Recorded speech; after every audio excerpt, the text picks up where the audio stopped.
Good morning to all of you.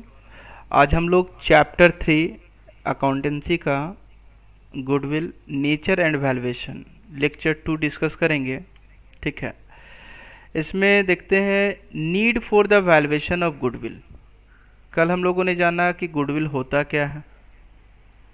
ठीक है, goodwill का नेचर के बारे में डिस्कस किए थे लेक्चर 1 में, लेकिन आज जानेंगे कि वैल्यूएशन ऑफ गुडविल का आवश्यकता क्यों है, क्यों करें हम लोग गुडविल का वैल्यूएशन। तो यहाँ लिख रखे हैं in the following cases partners need to do the valuation. तो सबसे first number, in the case of change in profit sharing ratio. अगर हम लोग का ओल्ड रेशियो 1:1:1 था, 3 पार्टनर थे, A B and C are partners in a firm. तो अब ये लोग चाह रहे हैं कि हम लोग नया रेशियो बनाएं। ठीक है, उस रेशियो को हटा करके न्यू रेशियो बना दें। तो इन्होंने ए बी सी ने न्यू रेशियो बना दिया। ठीक है, तो न्यू रेशियो बनाने के लिए जब सोचेंगे तब भी वैल्यूएशन ऑफ गुडविल का आवश्यकता होगा। तो ए बी सी करना चाहते हैं 3, 2 एंड 1। क्लियर? तो इसीलिए सबसे पहला केस यहाँ क्या लिख रखे हैं,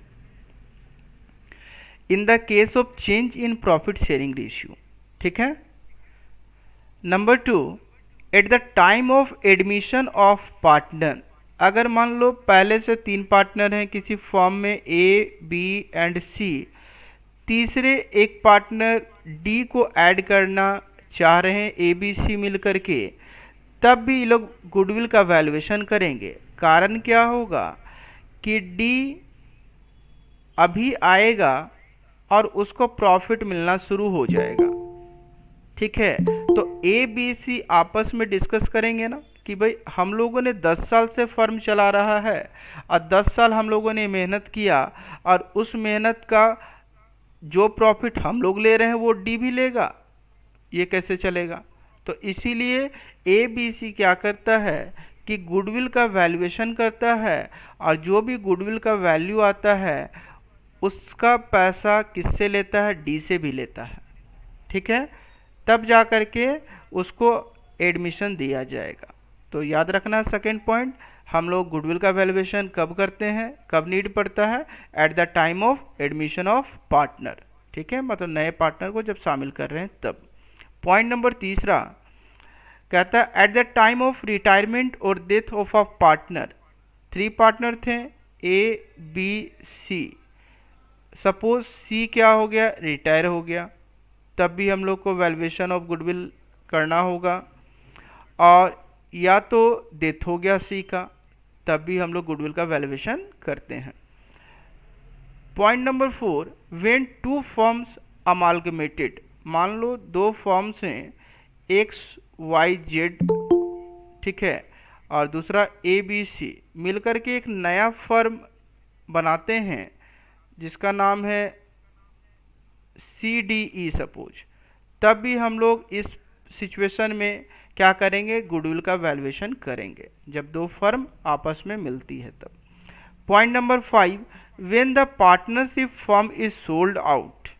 जब फर्म को ही बेचने के लिए पार्टनर सोच ले, सोल्ड करने के लिए सोच ले कि हमको अपने फर्म को क्या करना है, सोल्ड करना है, तो इस सिचुएशन में भी गुडविल का वैल्यूएशन किया जाएगा। क्योंकि जो थर्ड पार्टी से फर्म को बेचा जाएगा उससे असेट का तो पैसा लेंगे, साथ ही साथ हम लोग गुडविल का भी पैसा लेंगे जो हमने पिछले साल मेहनत किया। ठीक है, या जितने साल फर्म का 10 साल हो रहा तो 10 साल हमने मेहनत किया, हमने रेपुटेशन बनाया मार्केट में। ठीक है, जिस मेहनत के बदौलत आज जो थर्ड पार्टी फर्म परचेज करेगा वो प्रॉफिट करेगा। ठीक है, उसको मेहनत करना नहीं पड़ेगा। Partnership firm is converted into company. And last situation क्या है, जब फर्म को कन्वर्ट किया जा रहा हो किस चीज़ में, कंपनी में, तब भी हम लोग वैल्यूएशन करेंगे गुडविल का। बोलो, एनी डाउट?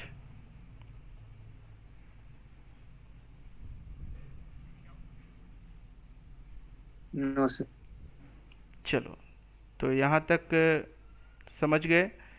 अब हम लोग डिस्कस करते हैं methods of valuation of goodwill. There are different methods to compute goodwill. Goodwill को कंप्यूट करने का मेथड जो है वो है एवरेज प्रॉफिट मेथड, सेकेंड है सुपर प्रॉफिट मेथड, और थर्ड है कैपिटलाइजेशन मेथड। और कैपिटलाइजेशन मेथड में हम लोग दो मेथड डिस्कस करेंगे, capitalisation of average profit method and number B capitalisation of super profit method. तो कितने मेथड हम लोग जानेंगे वैल्यूएशन ऑफ गुडविल का? तीन। तीन। ठीक। कौन कौन? Average profit method, average profit method, super profit method, capitalisation method. और कैपिटलाइजेशन में दो मेथड डिस्कस करेंगे, कैपिटलाइजेशन ऑफ एवरेज प्रॉफिट और capitalisation of super profit.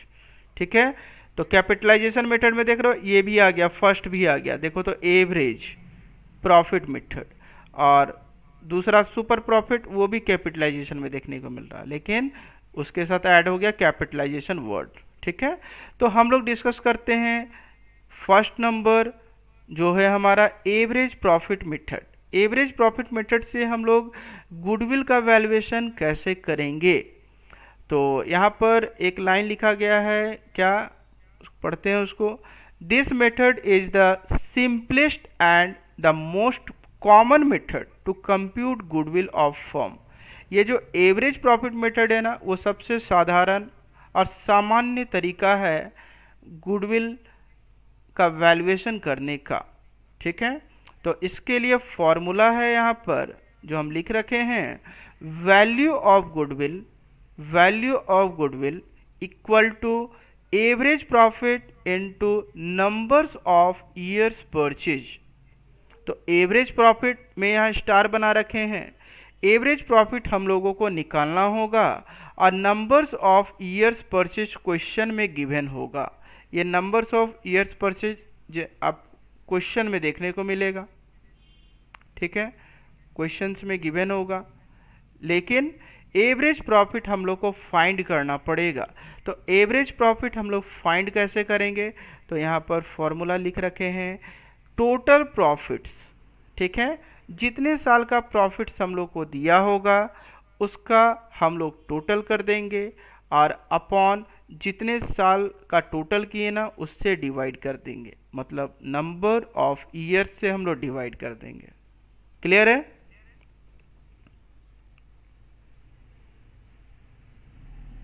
Yes.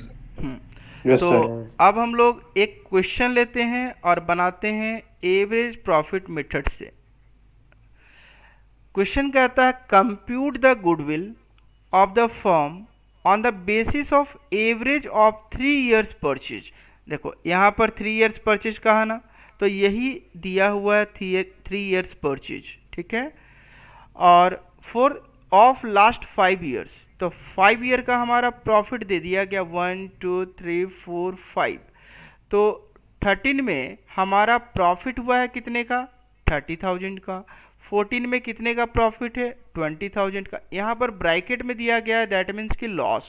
ठीक है, तो 15 में हमारा लॉस हुआ है कितने का? 15,000 का। और 16 में लॉस हुआ है 5,000 का। और 17 में प्रॉफिट हुआ फिर जा कर के 20,000 का। और फिर हम लोग को कहता है भाई गुडविल का वैल्यू निकालिए।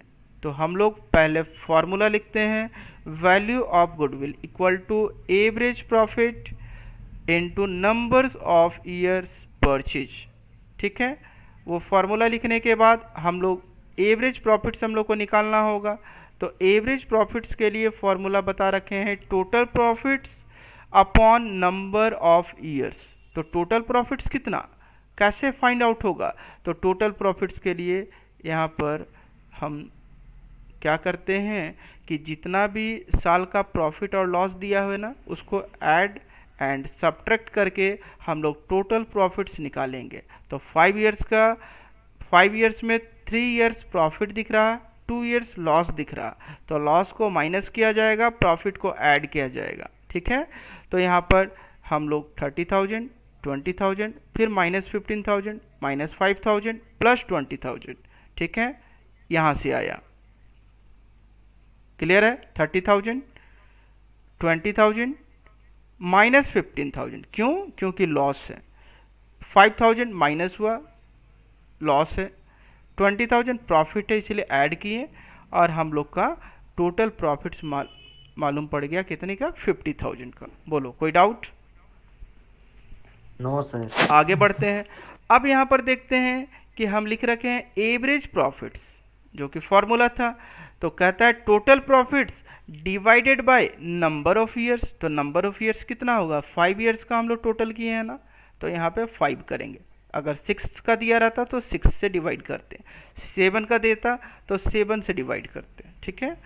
तो आ गया हम लोग का कितना? Average profit 10,000। इसके बाद हम लोग क्या किए? वैल्यू ऑफ गुडविल का जो फॉर्मूला यहाँ लिख रखे हैं, वैल्यू ऑफ गुडविल का जो फॉर्मूला था उस पे हम लोग पुट कर देंगे, क्योंकि एवरेज प्रॉफिट हम लोग को निकालना था और एवरेज प्रॉफिट हम लोग को मालूम चल गया कि एवरेज प्रॉफिट हमारा है कितने का? 10,000 का। तो value of goodwill equal to 10,000 into 3। 3 कहाँ से आया? तो ये क्वेश्चन में गिवन होगा।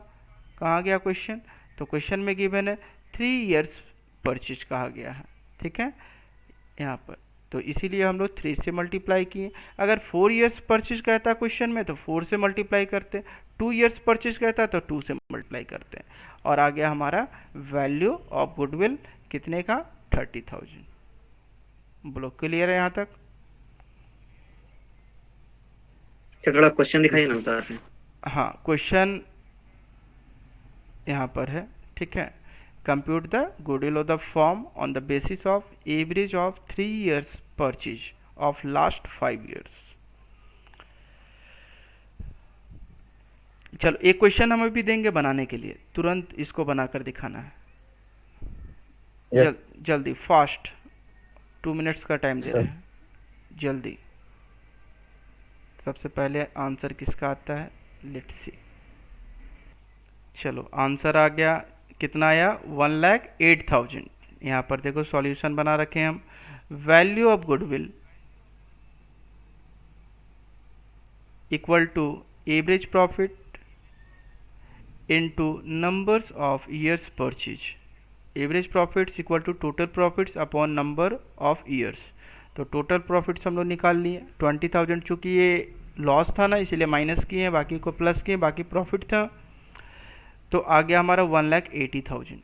तो एवरेज प्रॉफिट 1,80,000 अपॉन 5, क्योंकि 5 ईयर्स का था गिवन प्रॉफिट और लॉस, तो 5 से डिवाइड कर दिए तो आ गया 36,000। उसके बाद value of goodwill according to formula average profit 36,000 into numbers of years purchase 3, तो 1,08,000। क्लियर? क्वेश्चन नंबर 3 में चलते हैं। क्वेश्चन नंबर 3, क्वेश्चन 3 क्या कहता है? Compute the value of goodwill on the basis of average profit of 4 years. ठीक है, year दे दिया 14, 15, 16, 17। 14 में प्रॉफिट हुआ 40,000 का, 15 में 30,000 का, 16 में लॉस हो गया 10,000 का, 17 में 20,000 का। लेकिन यहाँ पर देखो एक चीज़, compute the value of goodwill on the basis of average profit of 4 years, of 4 years लिखता है। ठीक है, लेकिन यहाँ पर एक बात देखने का है कि यहाँ पे नंबर्स ऑफ ईयर्स परचेज नहीं दिया है।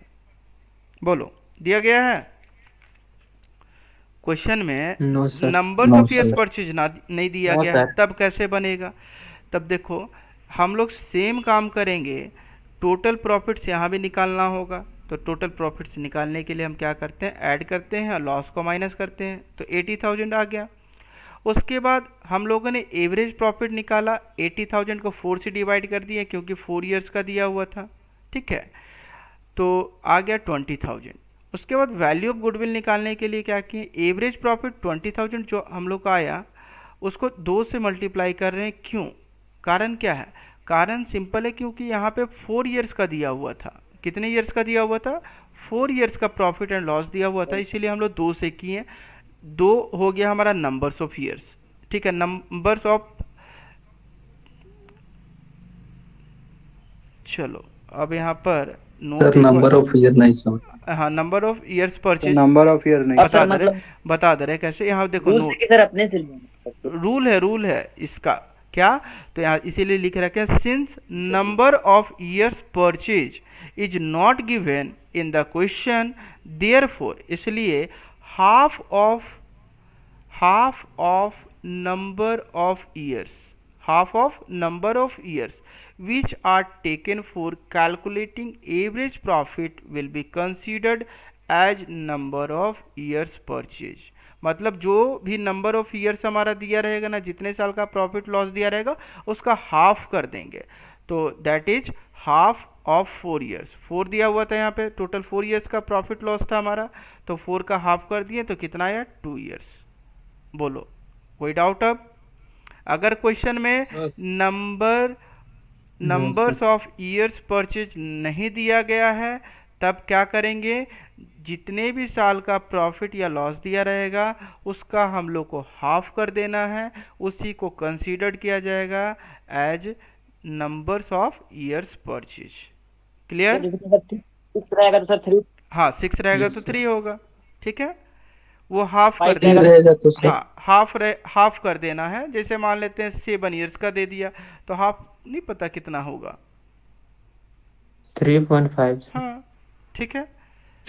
सर हम नहीं समझे सर।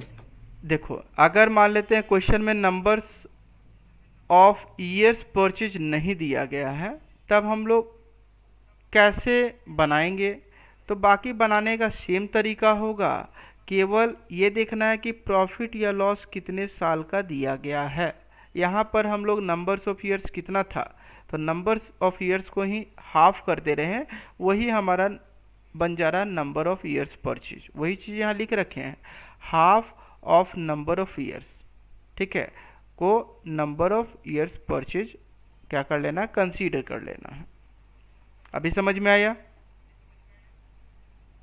Yes sir. चलो आगे बढ़ें,